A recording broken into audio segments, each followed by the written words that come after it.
Assalamualaikum warahmatullahi wabarakatuh. Jadi pada kesempatan kali ini kita akan mempelajari mengenai environment Django dan models. Dan pada kesempatan ini pula kita juga akan mempelajari studi kasus yang sama seperti video-video sebelumnya, yaitu mengenai CV Bumi Aji. Pada kali ini CV Bumi Aji itu memiliki suatu permasalahan, yaitu mengenai pendataan dan pengolahan data yang kurang efektif dan efisien. Oleh sebab itu, kita memerlukan sistem informasi yang dapat meningkatkan efisiensi mengenai pendataan dan pengolahan data. Oke, sebelum itu kita juga akan mempelajari mengenai models, yaitu model Django adalah Object-Oriented Python class yang mewakili karakteristik suatu entitas. Suatu entitas dapat berupa orang, perusahaan, produk, atau konsep lain yang digunakan di dalam aplikasi. Models ini berisi fields dan behaviors penting dari data yang akan disimpan. Pada kesempatan kali ini, entitas yang akan kita gunakan ada 4, yaitu ada mitra yang terdiri dari atribut-atribut yang dapat dilihat sebagai berikut: parent mitra, detail parent mitra, dan komoditas. Selanjutnya, kita juga akan mempelajari mengenai user authentication dan permission. Django menyediakan sistem autentikasi dan otorisasi yang memungkinkan penentuan hak akses dari setiap pengguna. Kerangka ini mencakup bawaan untuk users dan group, izin untuk menentukan hak akses setiap pengguna, dan sebagainya. Oke, untuk yang pertama kita membuat folder terlebih dahulu, yaitu kita bisa menamai praktikum 3 underscore nama lengkap underscore kelompok. Kemudian kita bisa membuka VS Code dari sini, yaitu dengan cara kita tuliskan cmd, kemudian kita ketikkan code spasi. Nah, ini akan secara otomatis membuka folder kita yang tadi. Kemudian kita bisa membuka terminal dengan terminal, kemudian new terminal atau Ctrl Shift tik. Kemudian kita juga akan membuat project dengan cara Django admin start project. Kita akan menamai project kita dengan nama Bumi Aji. Oke, jadi setelah kita melakukan Django admin start project Bumi Aji, secara otomatis akan membuat folder bernama Bumi Aji sesuai dengan nama project yang telah kita buat. Kemudian di dalam project itu terdapat beberapa apps yang akan kita gunakan. Namun karena studi kasus yang kita pakai itu merupakan studi kasus yang memiliki scope yang kecil, sehingga kita hanya akan membuat satu jenis app saja. Jadi sebelum kita membuat apps-nya, kita cd dulu nama project-nya, kemudian kita buat apps-nya dengan cara Django admin start app. Kali ini app kita akan kita namai dengan Guava. Jadi setelah kita melakukan Django admin startup Guava, itu secara otomatis juga akan membuat folder baru di dalam Bumi Aji dengan nama Guava. Dan di dalamnya sudah terdapat kelengkapan-kelengkapan untuk nanti kita membuat web secara lebih lanjut lagi. Setelah itu, karena nanti di dalam kelas ini itu memiliki beberapa role yang diantara setiap role-nya itu akan dibedakan. Jadi kita bisa menambahkan file terlebih dahulu, yaitu bernama context processor.py. Jadi seperti ini. Itu berisi untuk function-function yang kita buat dalam penggunaan role-nya.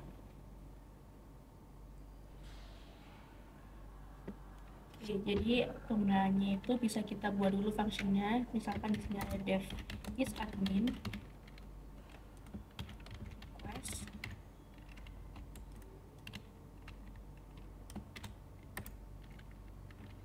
Kita akan return, kita menggunakan dictionary string is admin,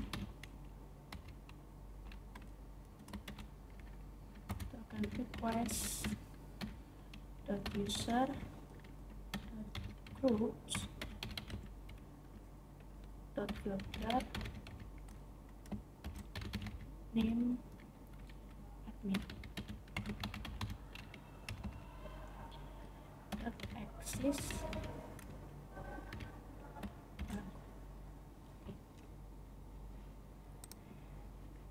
Jadi penjelasannya adalah ketika kita akan memanggil role admin, kita hanya perlu untuk memanggil is_admin saja. Nah, ini kita tidak perlu lagi untuk memanggil request user group filter. Jadi seperti itu. Dan dikarenakan pada studi kasus ini kita terdapat 4 role, yaitu ada admin, owner, karyawan inspeksi, dan karyawan produksi. Jadi untuk dev ini bisa kita salin aja sebanyak 4 kali. Kemudian kita bisa rubah dulu. Untuk yang kedua kita bisa menamakan dengan owner. Di sini juga.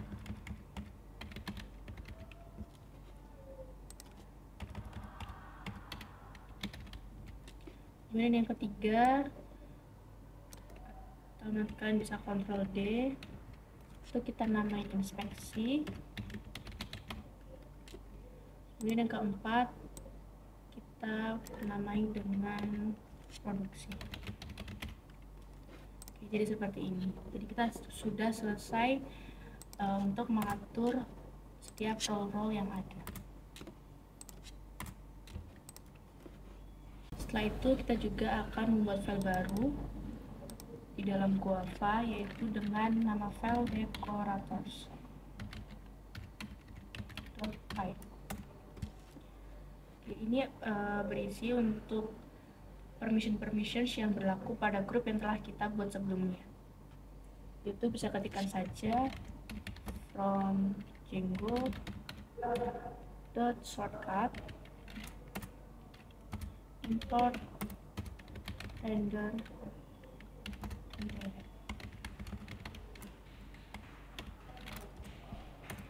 Kemudian from Django.core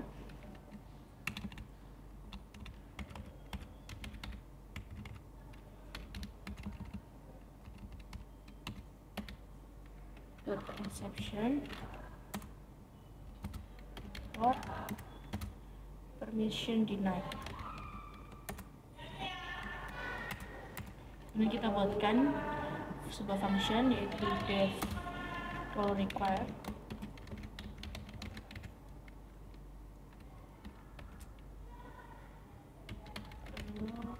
Roles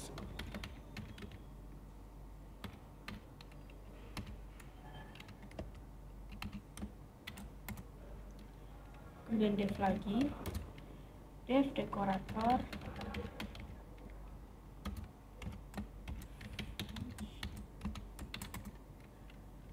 def wrap request arts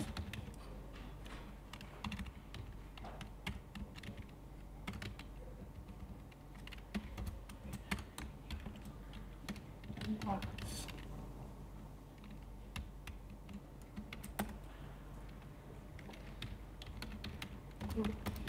Run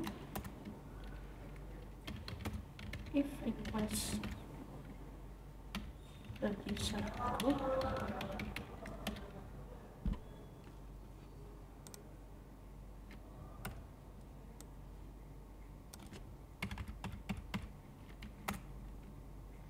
kemudian mundur sama dengan run. Kemudian if request user groups access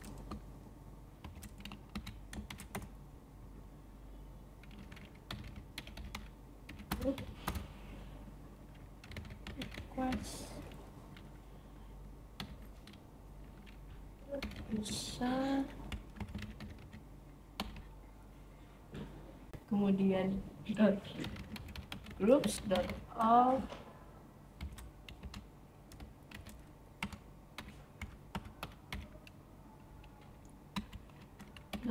.name. Kemudian if group in rows return some request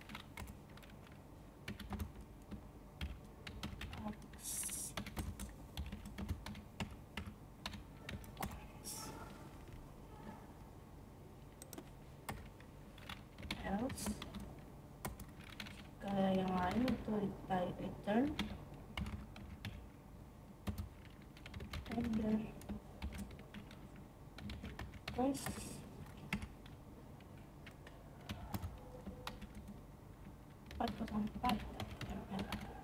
Jadi jika role yang masuk itu selain groups yang kita tentukan tadi, itu kita akan arahkan ke page 404, yaitu dilarang atau tidak memiliki akses.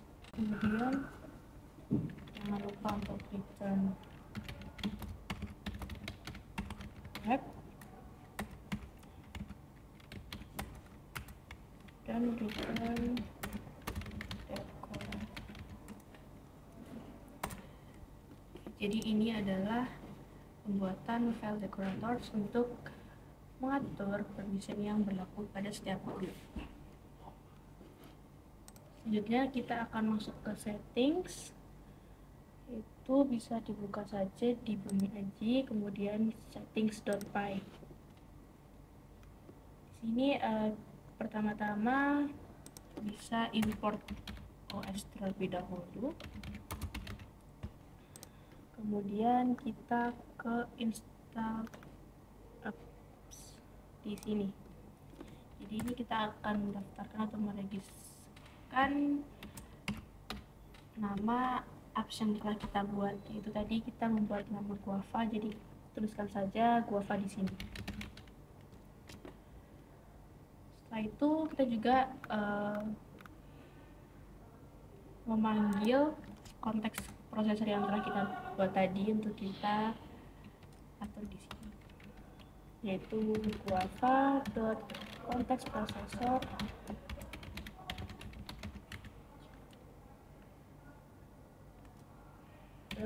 is admin.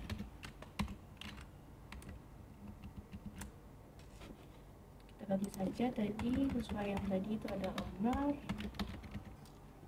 kemudian inspeksi, dan yang terakhir produksi.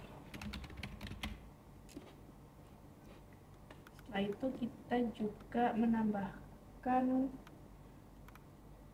code pada static di sini, karena nanti kita akan menambahkan folder static yang berisi templates yang akan kita gunakan. Static files use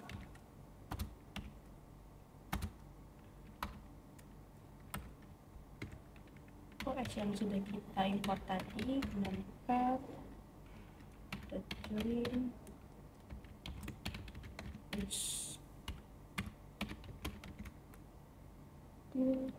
kemudian kita namai folder nanti, database,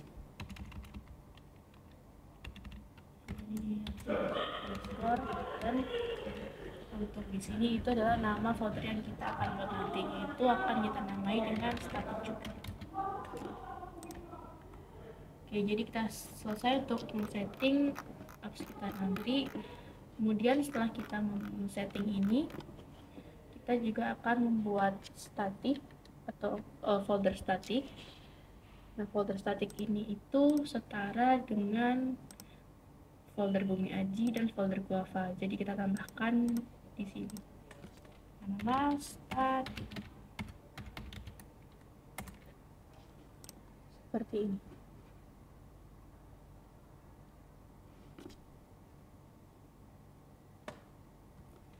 Kemudian kita kembali lagi ke folder Bumi Aji, lalu buka urls.py.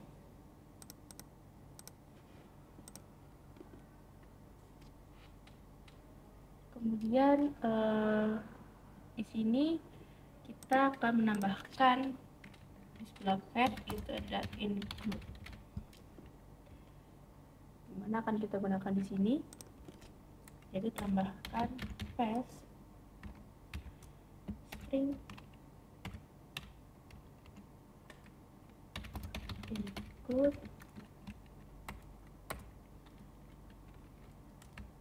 itu kita akan tuliskan guava.url. Jadi kita masukkan ke dalam string. Jadi kita akan membuat file URL baru di dalam folder Guava. Jadi sebelum itu kita harus registrkan dulu di sini. Kemudian setelah kita buat di sini, kita juga akan membuat filenya yang tadi di folder Guava, yaitu dengan nama yang sama, urls.py. Nah, jadi file URL yang kita buat ini akan kita gunakan untuk menyambungkan antara views dan HTML yang akan kita gunakan nanti. Jadi pertama-tama kita import dulu, itu ada from django.urls import path, kemudian kita lanjutkan from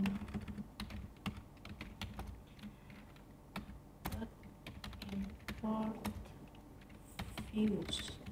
Jadi dari URL ini juga bakal mengimport views yang nantinya akan kita buat, yang mungkin belum dijelaskan pada video kali ini, tapi akan dijelaskan pada video-video berikutnya.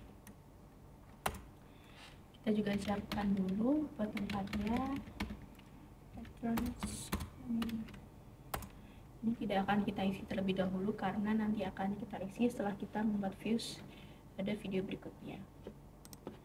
Oke, jadi kita sudah selesai untuk men-setting environment Django. Sebelum kita akan membuat models dan views lebih lanjut. Baik, di sini sekarang kita akan membuat models. Models ini dibuat untuk mendefinisikan struktur data, di mana kita juga dapat menentukan jenis data menggunakan fields dan menetapkan hubungan antar data berdasarkan relasi yang ada di dalam IRD yang telah dibuat sebelumnya. Dan di models ini juga disediakan metode-metode untuk melakukan operasi CRUD. Oke, langkah pertama yang akan kita lakukan dalam pembuatan models ini yaitu membuat objek menggunakan kelas seperti yang sudah diajarkan di praktikum algoritma dan pemrograman. Jadi di sini kita tinggal ketikkan saja kelas, kemudian diikuti dengan nama entitas. Di sini kita akan membuat entitas mitra dan diikuti dengan parameter yaitu models.model.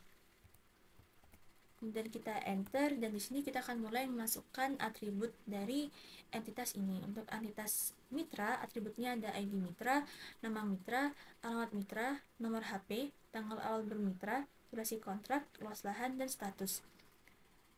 Nah, di Django ini yang akan kita atur adalah tipe fields dari setiap atributnya. Oke, untuk ID mitra, karena ID mitra ini adalah atribut unik dari entitas mitra, di mana kita bisa panggil atribut ID mitra ini di objek child-nya, sehingga untuk jenis field-nya di sini kita akan menggunakan auto field, di mana auto field ini dia akan mengenerate angka secara otomatis, sehingga jika ada objek pertama itu akan diberi ID 1, objek kedua akan diberi ID 2, dan seterusnya. Dan karena ID mitra ini adalah primary key dari entitas mitra, maka kita akan beri nilai primary key sama dengan true. Baik, selanjutnya kita akan tambahkan atribut nama mitra dengan tipe fieldnya char field, dan di sini kita bisa menambahkan max length atau jumlah karakter maksimal yang bisa kita masukkan. Di sini kita bisa beri 100. Kemudian untuk alamat mitra,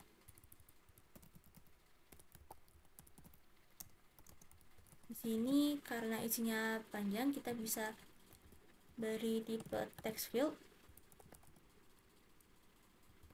Dan karena alamat ini bisa dikosongi, sehingga kita bisa isikan blank sama dengan true dan null sama dengan true. Artinya alamat mitra ini bisa dikosongi, dan jika dikosongi maka nilai defaultnya adalah 0. Baik, kemudian ada atribut nomor HP. Untuk nomor HP ini kita bisa gunakan tipe field positif integer field. Dan selanjutnya ada atribut tanggal awal bermitra. Untuk atribut ini kita bisa gunakan tipe date field.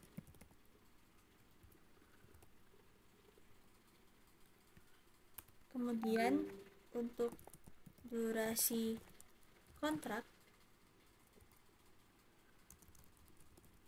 kita bisa gunakan tipe field positif integer field.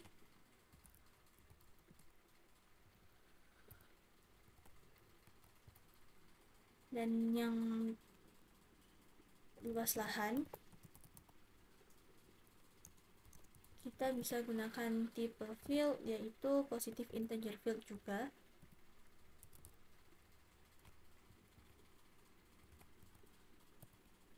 Kemudian yang terakhir ada status, yang mana status ini isinya hanya antara berstatus mitra atau tidak, sehingga untuk tipe fieldnya kita akan gunakan boolean field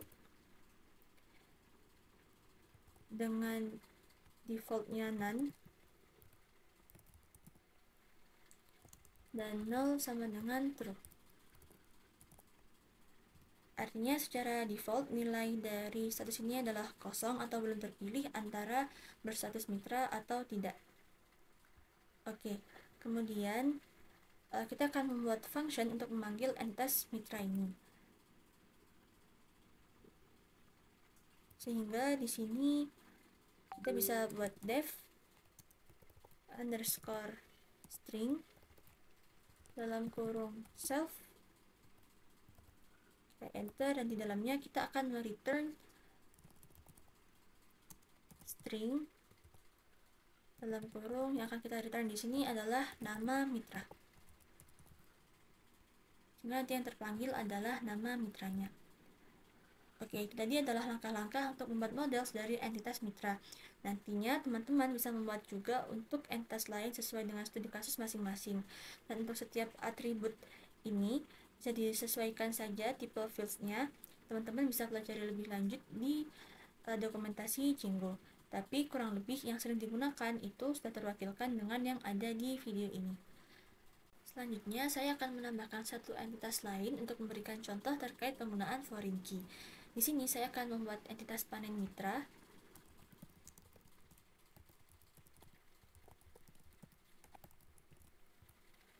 Di mana untuk panen mitra ini dia memiliki atribut berupa ID panen mitra, ID mitra, dan tanggal panen. Pertama, untuk ID panen mitra, di sini kita akan gunakan autofield. Jadi untuk atribut ID itu seringkali kita menggunakan autofield karena ID pasti bersifat unik dan autofield akan menentukan nilai secara otomatis terus-menerus, sehingga antar objek itu tidak akan diberikan nilai yang sama. Oke, karena ID parent mitra ini primary key, maka kita akan tuliskan primary key sama dengan true. Setelah itu kita akan memanggil ID mitra.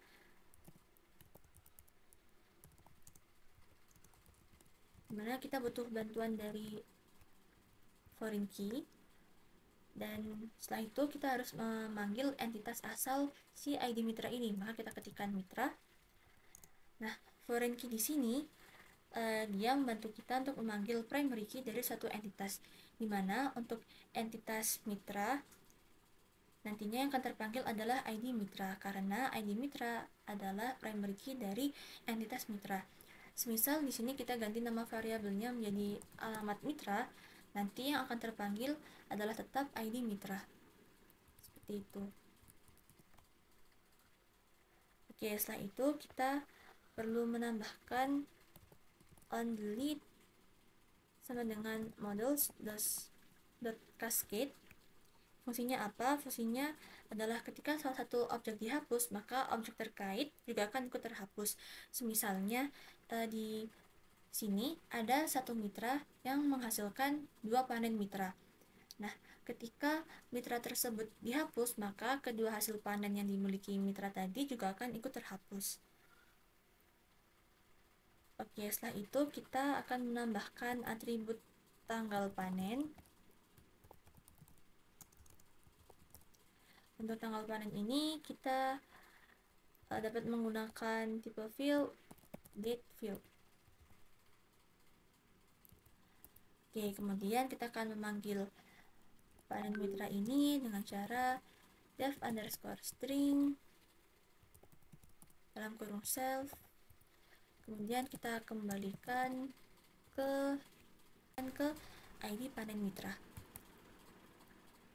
Oke, jadi di video ini saya hanya akan memberikan 2 contoh pembuatan models, yaitu mitra dan panen mitra.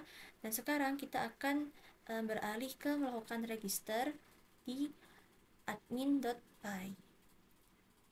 Baik, di sini pertama kita perlu melakukan import models. Ketikkan saja from.import models. Ini kita bisa melakukan pemanggilan models.py. Oke, setelah itu untuk melakukan register kita bisa mengetikkan admin.site.register dalam kurung models.mitra. Kemudian untuk ini bisa kita copy aja, kemudian kita paste dan kita ganti mitra menjadi panen mitra. Nah, jika kita sudah membuat models di models.py, kita harus melakukan register di admin.py. Begitu juga jika kita menghapus models di models.py, maka kita harus menghapus juga yang ada di admin.py. Oke, untuk pembuatan model sudah cukup sampai sini, dan sekarang kita akan melakukan migrations. Setiap ada perubahan pada models, kita perlu melakukan migrations dan migrate, sehingga struktur database akan ikut terupdate. Nah, caranya gimana? Caranya kita bisa buka dulu kolom terminalnya, dan di sini kemudian di sini kita bisa mengetikkan python manage.py make migrations. Kita klik enter. Nah, jika berhasil, maka models akan terregister dan akan terbentuk file db SQLite 3 seperti yang ada di video ini. Oke, setelah itu kita akan melakukan migrate. Bisa ketikkan saja python manage.py migrate. Dan kita enter. Lalu akan muncul seperti ini. Dan kita bisa cek di db SQLite 3 ini, maka akan muncul untuk entitas mitra, dan di sini ada ID mitra, nama mitra, alamat mitra, nomor HP, dan atribut lainnya. Setelah itu untuk panen mitra juga ada atribut-atributnya, ada ID panen mitra dan juga tanggal panen beserta foreign key-nya yaitu ID mitra. Oke, selanjutnya kita akan melakukan data seeding atau mengisi database dengan data awal. Nah, kita bisa isi data ini melalui dashboard admin, tetapi sebelum kita bisa ke dashboard, kita perlu membuat super user. Super user ini apa? Super user ini adalah user yang bisa mengakses database, mengatur rolling, meng-assign user lain, dan menambah user. Biasanya bisa berupa owner atau admin. Cara buat super user ini gimana caranya? Teman-teman bisa ketikkan Python manage.py create super user, kemudian kita klik enter aja. Kemudian kita akan disuruh untuk membuat username. Di sini misalnya saya akan membuat username owner, dan kita enter, dan kita bisa kosongin aja buat emailnya ini.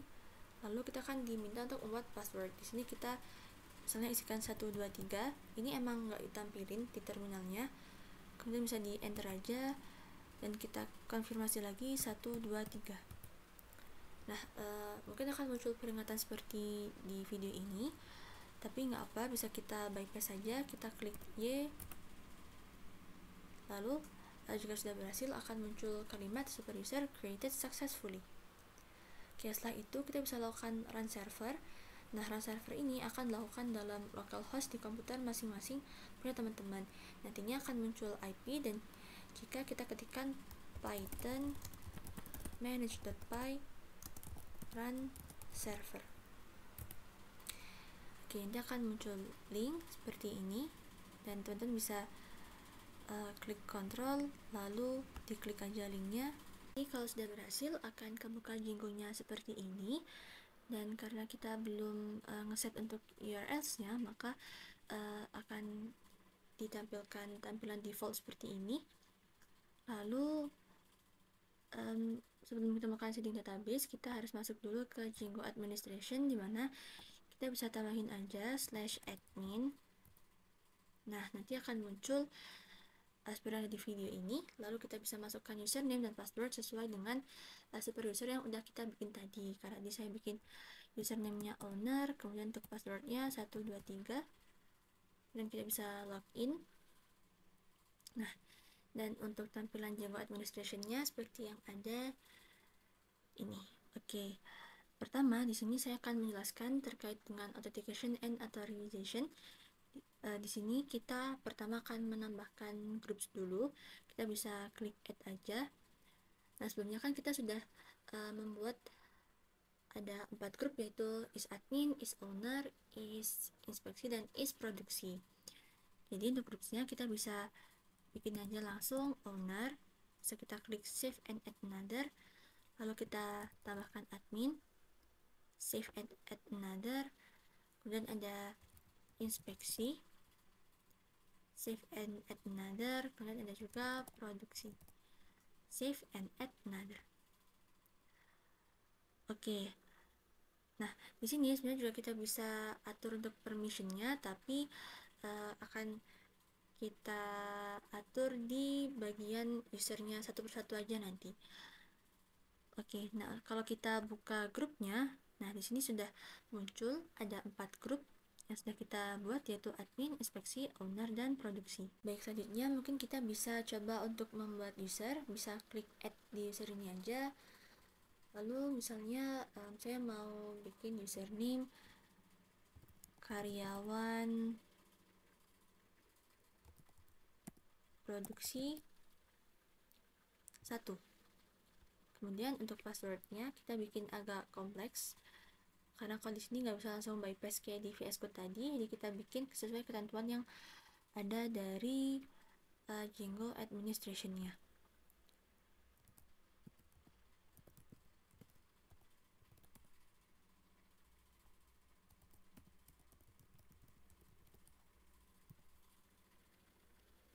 Oke, kemudian bisa kita save aja, dan di sini kita bisa cek di user. Nah, di sini sudah ada karyawan produksi yang kita barusan masukkan. Kemudian di sini kita bisa atur juga untuk permissionnya, ada active, staff status. Staff status ini fungsinya untuk mengatur apakah user ini bisa login atau enggak ke situs admin ini. Dan untuk super user ini untuk mengatur apakah user ini bisa meng-assign user lain, seperti itu. Dan untuk staff statusnya kita centang juga aja. Dan selanjutnya kita juga bisa mengkategorikan atau memasukkan user ke grup tertentu. Untuk karyawan produksi tadi, caranya adalah kita bisa klik produksi di sini, kemudian kita klik panah yang ke kanan ini. Nah, sehingga untuk karyawan produksi tadi sudah dimasukkan ke grup produksi. Oke, selain itu di sini juga ada permission untuk si karyawan produksi ini bisa melakukan apa aja. Seperti itu. Lalu kita bisa save aja. Nah, tadi penjelasan terkait authentication and authorization. Mungkin selanjutnya kita bisa coba untuk menambahkan data. Di sini kita akan coba menambahkan data mitra. Kita klik mitra aja. Nah, contohnya kita beri nama mitra CV Bumiaji. Ini adalah contoh dari hasil modul yang udah kita buat. Tipe fieldnya kan berbeda-beda. Nah, untuk car field itu contohnya seperti yang nama mitra ini. Kemudian untuk text field itu seperti yang alamat mitra ini. Kemudian untuk nomor HP ini ada contoh dari positive integer. Kemudian untuk tanggal awal ini adalah contoh hasil dari date field tadi. Dan selanjutnya, dan status ini juga ada contoh dari boolean field. Kemudian untuk alamatnya bisa kita isi strip aja. Lalu untuk nomor HP kita bisa isikan nomornya, lalu tanggal awal bermitra misalnya kita isikan hari ini. Lalu untuk durasi kontrak kita isi misalnya 2 tahun. Lalu luas lahannya 300. Dan untuk statusnya kita isikan sudah berstatus mitra. Lalu bisa kita save aja. Nah, dia akan kita tambahkan ke dalam mitras. Lalu untuk panen mitra kita juga bisa coba untuk tambahkan datanya. ID mitra ini tadi adalah hasil dari pemanggilan di model, yaitu ketika kita memanggil ID mitra maka akan dikembalikan atribut nama mitra. Setelah itu tanggal panennya bisa kita isikan hari ini dan bisa kita save aja. Oke, seperti itu. Nah, mungkin untuk penyampaian materi dari materi praktikum 3 yaitu setting environment Django, models, dan authentication authorization mungkin dicukupkan sampai sini saja. Semoga semua ilmunya bisa bermanfaat untuk teman-teman praktikum analisis perancangan sistem 2024. Kurang lebihnya mohon maaf. Wassalamualaikum warahmatullahi wabarakatuh.